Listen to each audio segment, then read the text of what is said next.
안전한 삶을 위하여서 사람들은 여러 가지를 준비합니다. 대표적으로 국민연금도 있을 것이고, 또 어떤 사람들은 돈을 많이 준비해서 빌딩을 구입하기 위해 애를 쓰기도 하고요.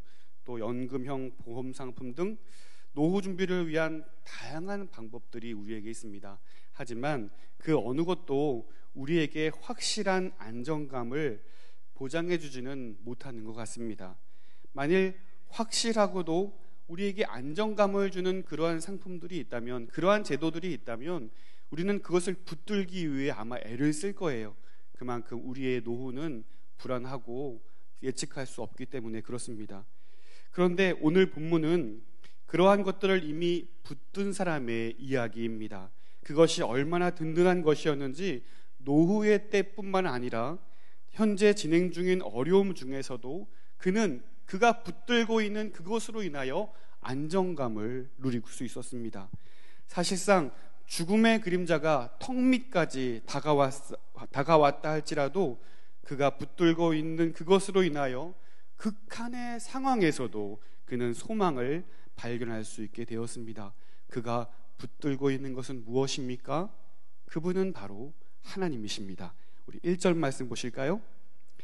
하나님이여 주는 나의 하나님이시라. 내가 간절히 주를 찾되 물이 없어 마르고 황폐한 땅에서 내 영혼이 주를 갈망하며 내 육체가 주를 앙모하나이다. 아멘. 이 시의 표제로 다윗의 시 유다 광야에 있을 때에 라고 되어 있습니다. 다윗은 사울의 핍박을 피하여서 유다 광야로 피신하여 세월을 보낸 적이 있습니다. 그리고 이후에 그가 왕이 되었을 때에는 압살롬의 반역으로 인해서 예루살렘을 떠나 망명 생활을 하기도 하였습니다. 사랑하던 아들에게 배신을 당한 아버지로서 그 정신적인 충격이 광야만큼이나 척박하고 황폐했을 것이라는 상상을 우리는 할 수 있는 것이죠. 그러한 상황 속에서 그가 부르는 하나님은 엘로힘입니다. 하나님의 전능하신 속성을 나타낼 때, 우주적인 창조의 하나님을 표현할 때 이 엘로힘이라는 단어를 사용하죠. 대적을 피해 유대 광야에서 헤매일 때 그의 고백대로 그것은 황폐한 땅이었고 물이 없어 탄 듯한 목마름으로 전능하신 하나님을 의지하고 있습니다. 왜냐하면 이전에도 그는 이와 같은 하나님의 전능함을 맛보았기 때문에 그렇습니다. 그는 하나님의 은혜를 이미 경험해 보았기 때문입니다. 그 은혜를 알기에, 그 은혜가 얼마나 위대한지 알기에, 그 하나님의 은혜가 가장 소중한 자신의 생명보다 귀하다는 사실을 그는 이와 같이 노래하고 있습니다. 3절과 4절입니다. 주의 인자하심이 생명보다 나음으로 내 입술이 주를 찬양할 것이라. 이러므로 나의 평생에 주를 송축하며 주의 이름으로 말미암아 나의 손을 들리이다. 아멘. 다윗이 경험한 은혜는 헤세드입니다. 우리가 익숙히 알고 있는 이 헤세드, 하나님의 변함없는 언약적 사랑이죠. 그래서 헤세드는 애굽에서 해방된 이스라엘에게 특별한 의미를 지녔습니다. 하나님은 다윗을 비롯해 여러 세대의 이스라엘 자손들에게 이 사랑을 약속하셨고, 약속대로 그들을 구원하셨고, 약속대로 그들을 보존하셨고, 약속대로 그들을 이끌어 내셨기 때문입니다. 그러므로 다윗은 하나님의 이 특별한 사랑을 근거하여 비록 그가 처한 상황은 척박하며 황폐한 광야였지만 그는 그러한 하나님을 의지하여, 그러한 하나님을 근거로 하여 두 가지의 내용을 기대하고 있습니다. 그가 기대하고 있는 하나님은 어떤 하나님이십니까? 그는 하나님은 나의 도움이시다라며 하나님을 기대하고 있습니다. 우리 다 함께 7절 말씀을 함께 읽겠습니다. 7절입니다. 주는 나의 도움이 되셨음이라. 내가 주의 날개 그늘에서 즐겁게 부르리이다. 아멘. 일정을 마무리하고 집에 들어가서 아이들하고 여러 가지 놀이를 하는데요. 아이들하고 즐겁게 노는 놀이가 하나 있어요. 이 책상 위에 아이들이 올라가면 저에게 이렇게 점프해서 안기는 그런 놀이예요. 근데 셋 다 좀 다양한 반응을 보이는데 겁도 없이 몸을 날려서 저에게 안겨요. 아마 이러한 생각이 아이들에게 있겠죠. 내가 비록 좀 높은 이 책상이지만 점프를 하면 아빠가 나를 반드시 잡아줄 거야 라는 그런 기대감과 그러한 생각들이 아이에게 분명히 있을 거예요. 아빠가 나를 반드시 붙잡아 줄 거라는 믿음이 우리 아이들에게 있는 것 같습니다. 다윗이 경험한 하나님의 은혜는 어떤 높이에 있던, 어떤 상황에 있던, 어떤 상황에 처해 있던 아빠에게 몸을 날리면 포근한 품으로 나를 반드시 붙잡아 주고 말 거야 라는 그러한 믿음이, 그렇게 나를 도와줄 거라는 믿음이 이 다윗에게, 시인에게 있었다는 사실입니다. 그렇기 때문에 이어지는 그의 행동은 무엇입니까?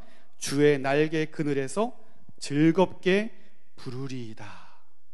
여기서 즐겁게 부른다라는 이 원어적인 의미는요, 기쁨으로 함성치며 소리친다라는 의미예요. 그러니까 기쁨의 함성으로 소리친다.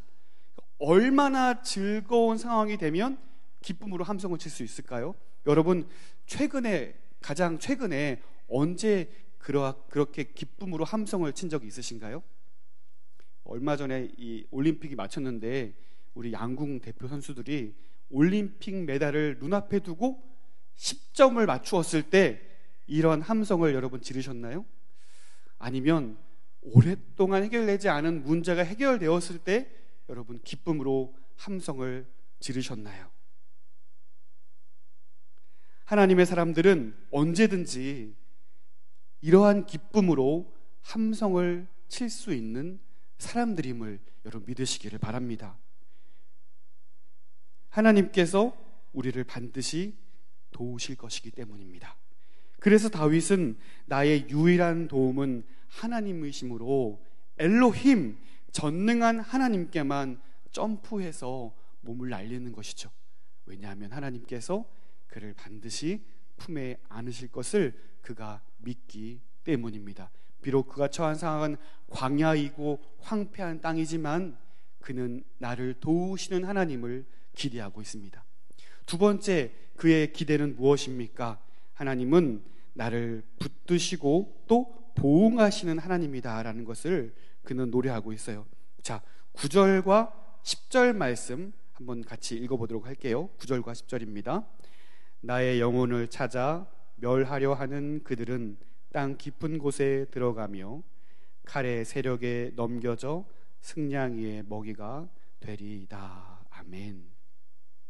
하나님께서 나를 도우시는 분이라는 사실을 기대하였다면 다윗은 지금 나를 대적하는 원수들을 하나님께서 반드시 보응하시는 하나님이라는 사실을 그는 기대하고 있어요.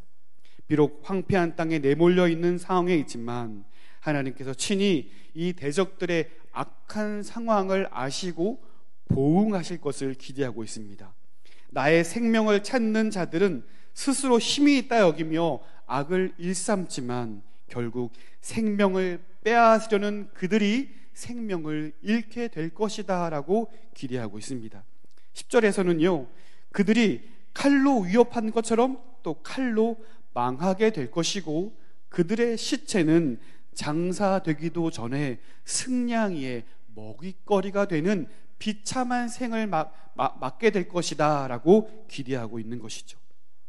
비록 이러한 표현들은 어쩌면 사인이 되지 않은 백지 수표와 같은 내용들일 수도 있겠습니다. 돌이켜보면 그는 지금 광야에 있기 때문입니다. 아무런 문제가 해결되지 않은, 여전히 어려움투성이고 여전히 대적들이 나를 해하려 하고 있고 그는 한 줌 마실 물이 없어서 목이 마른 상황이에요. 여전히 도망자의 신세이지만 하나님의 보응이 반드시 이루어질 것을 그가 믿기 때문에 그는 소망을 잃지 않고 오히려 나의 도움이시요 악한 자를 심판하시는 하나님으로 인해 즐거워할 것이라 라고 그는 선포하고 있습니다. 11절 말씀 보실까요? 왕은 하나님을 즐거워하리니 주께 맹세한 자마다 자랑할 것이나 거짓말하는 자의 입은 막히리로다. 아멘.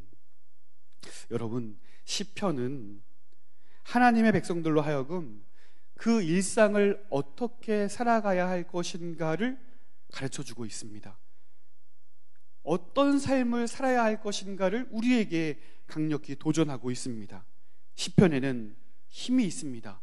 시편에는 설득력이 있습니다. 왜냐하면 믿음의 삶을 살아간 사람들의 이야기이고 믿음의 삶을 살아간 그들의 삶의 고백이요 간증이기 때문에 그렇습니다. 온갖 문제들 앞에서 세상 사람들처럼 자신들만의 방법으로 그 문제를 해결하며 살아갈 수도 있습니다. 어쩌면 이스라엘 백성들과 같이 하나님도 섬기고 세상을 섬기는 방식으로 그렇게 편하고자 하는 방식으로 우리에게 주어진 삶을 살아갈 수도 있을 것입니다. 하지만 시인은 우리에게 도전합니다. 인생의 유일한 정답은 하나님이시다. 하나님만이 우리의 유일한 도움이시고 하나님만이 모든 불의하며 억울하며 이해되지 않는 모든 상황들을 역전시킬 수 있는 전능한 하나님이라는 사실을 우리에게 도전하고 있는 것입니다. 그러한 믿음을 소유한 자들만이 기쁨의 함성으로 소리치며 즐거워할 수 있다라는 사실을 이렇게 우리에게 권면하고 도전하고 있습니다. 이어서 시인은 하나님만이 인생의 유일한 만족임을 누릴 수 있게 하기 위한 방법을 한 가지 우리에게 소개해 주고 있습니다. 다 함께 6절 말씀 한 목소리로 읽어보겠습니다. 6절입니다. 내가 나의 침상에서 주를 기억하며 새벽에 주의 말씀을 작은 소리로 읊조릴 때에 하오리니. 아멘. 하루를 마무리하며 잠자리에 드는 그 순간 하나님의 헤세드, 하나님의 언약적 사랑을 기억하는 것입니다. 이스라엘 백성들을 부르시고 그들을 한결같이 지키시고 신실하게 인도하셨던 그 하나님의 신실하신 사랑이 오늘 나에게도 있었음을, 이 모든 것이 하나님의 은혜였노라 고백하는 것입니다. 겸손하게 하나님의 인도하심이 있었다는 사실을 감사하는 것이죠. 그리고 새벽에 주의 말씀을 작은 소리로 읊조릴 때에 하오리니, 하루의 시작을 하나님의 말씀으로 채우는 거예요. 이것은 어떤 의미냐면요, 나의 하루는 나의 생각과 세상의 방식으로 살아가는 것이 아니라 하나님의 말씀대로 살아가겠노라라는 다짐이에요. 나의 마음대로 살아가는 것이 아니라 하나님의 통치를 내가 받아들이고 하나님의 다스림 속에서 내가 살아가겠노라 하는 겸손한 반응이요, 하나님의 명령에 순종하겠다는 반응인 것입니다. 그런데요, 새벽에라는 원문을 보시면 우리가 각각 해석하였던 하루를 마무리하고 잠자리에 들고 아침에 깨어 하나님 말씀으로 시작하고 이렇게 단절된 것을 이야기하는 것이 아니라 새벽에라는 원문은요, 밤을 지켜보며 라는 의미라는 거예요. 그러니까 잠들지 않고 새벽까지 깨어 있는 것을 표현하는 것입니다. 그렇게 볼 때에 하루 종일 하나님의 은혜를 되뇌이는 것이죠. 하루 종일 주의 말씀을 묵상하고 말씀대로 살기 위한 몸부림, 말씀대로 살기 위한 그의 언약적 생각과 사고, 하나님의 다스림 가운데 살겠노라 하는 그 의연한 결의와 다짐, 그것이 신자들의 24시간의 삶 가운데 결코 떠나지 않겠노라는 시편의 도전인 것이죠. 오늘 이러한 도전이 오늘 저와 여러분의 오늘 하루의 삶 가운데 있게 되기를 간절히 소원합니다. 여러분 생각해 보십시오. 하나님의 말씀대로 살아가기로 작정하고 그렇게 살기로 몸부림치는 자들에게 하나님의 은혜가 반드시 있을 것이라는 사실입니다. 세상 모든 자들은 알지 못한다 할지라도 하나님의 말씀에 순종하여 살아가는 자들에게 하나님의 크신 은혜가 결코 떠나지 않는다는 사실을 그들은 반드시 알 것이라는 사실입니다. 오늘 다윗은 우리에게 이것을 가르쳐 주고 있습니다. 비록 문제가 해결되지 않았다 할지라도 우리는 기쁨으로 이러한 모든 상황들을 이겨낼 수 있다라는 것입니다. 왜냐하면 하나님만이 우리의 도움이시다는 사실을 그가 알기 때문에 그렇습니다. 하나님은 반드시 보응하시는 분으로서 선악간의 모든 것을 심판하시고 모든 것을 바로잡으시는 역전의 하나님이라는 사실을 그는 기대하고 있는 것입니다. 사랑하는 성도 여러분, 오늘 이 하나님이 저와 여러분의 하나님이라는 사실을 믿으시기를 바랍니다. 그러므로 오늘 하루 두려워하지 말고 그 하나님의 넓은 품으로 점프하시기 바랍니다. 하나님 아버지께서 우리를 반드시 받아 주실 것입니다.